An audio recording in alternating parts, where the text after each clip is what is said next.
আজকে আমি একটু ভিন্ন স্বাদে ঝরঝরে ছোটো মাছের চচ্চড়ি রেসিপি শেয়ার করব।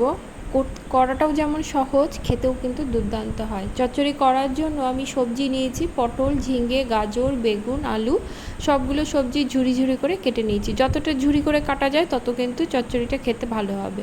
এছাড়াও নিয়েছি দুটি মাঝারি মাপের পেঁয়াজ, আর নিয়েছি বেশ কিছুটা কাঁচা লঙ্কা। এই চচ্চড়িতে একটু ঝালটা বেশি হয়, তাই লঙ্কার পরিমাণটা একটু বাড়িয়ে দেবেন। মাছগুলো ভালো করে ধুয়ে বেছে নিয়েছি। এবার লবণ হলুদ মাখিয়ে মাছগুলো আমি ভেজে নেব। ছোট মাছ বিশেষ করে একটু কম ভাজলে কাটাতে কিন্তু ভরে যায়, তাই মাছটা কিন্তু একটু কড়া করেই ভাজতে হবে। বেশ লাল করে আমি দু পিঠ মাছগুলো ভেজে নেব। একটু ধীরে ধীরেই ভাজবো। মাছগুলো যখন আমার মুচমুচে হয়ে যাবে তখন আমি তেল থেকে তুলে নেব। ওই কড়ার তেলেতেই আমি আরও একটু তেল যোগ করব। তেলটা গরম হলে ফোড়নে দেব কালো জিরে এবং কাঁচা লঙ্কা। ফোড়ন থেকে একটু সুন্দর গন্ধ বেরোলে পেঁয়াজ কুচিগুলো দিয়ে দেব।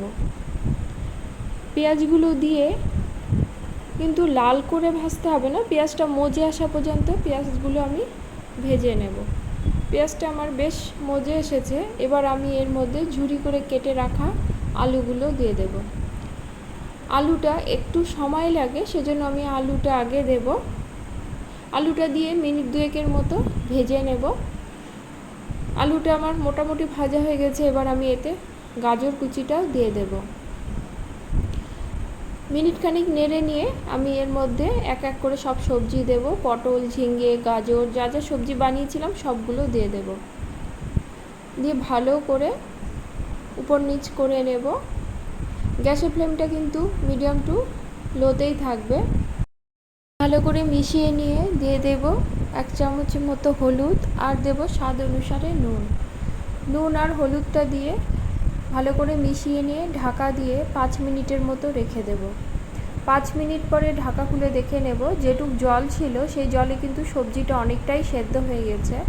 সবজিটা ভাজার সময় একটু ঝেড়ে ঝেড়ে ভাজতে হবে, এতে সবজিটা কিন্তু গলে যাবে না। আমি খুন্তি দিয়ে দেখে নেব যে সবজিটা আমার কিন্তু অনেকটাই সেদ্ধ হয়ে গেছে। এবার ভেজে রাখা মাছটা দিয়ে দেব। যেটুক সবজি সেদ্ধ বাকি আছে আমি এই ভাজতে ভাজতেই কিন্তু বাকি সবজিটা সেদ্ধ হয়ে যাবে। জলটা শুকিয়ে যাওয়া পর্যন্ত আমি চচ্চড়িটা ভালো করে ভেজে নেব। ভাজতে ভাজতে দেখুন সবজিটা কিন্তু অনেকটা মজে এসেছে এবং অনেকটা কমে গেছে, কালারটাও অনেকটা পাল্টে গেছে। এই ঝরঝরে চচ্চড়ি শুধু তো ভালো লাগে, পাতলা মুসুর ডাল দিয়েও খেতে কিন্তু দুর্দান্ত হয়। ছোটো মাছের এই চচ্চড়ির রেসিপিটি আপনাদের যদি ভালো লেগে থাকে লাইক কমেন্ট করবেন এবং সাবস্ক্রাইব করে পাশে থাকবেন।